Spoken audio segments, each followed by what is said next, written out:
esi aš ir aš esu tu. Visa šita gamta esam mes. Ta pati viena visos šitos sistemos dalis. Aš žinojai, kad tu esi Dievas, jeigu nori taip vadinti, arba Deivė, arba kaip tu ten jau sugalvoji. Absoliučiai, tiesiog pati aukščiausia jėga. Tu esi tai.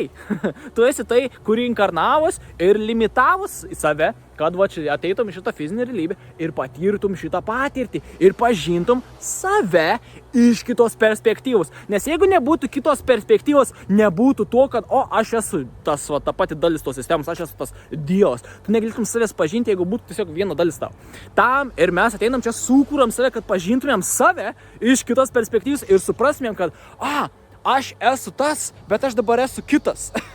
Nes jeigu nebūtų kito, nebūtų galimybė suprasti, kad kas aš esu.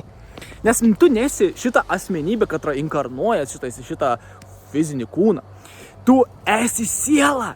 Tu esi siela, kad ir susijungus per milžinišką visatos kilimą su kiekviena siūlelė. Ir kiekviena siūlelė ir prijungta prie tavęs. Tu esi ta pati dalis visos šitos milžiniškos sistemos.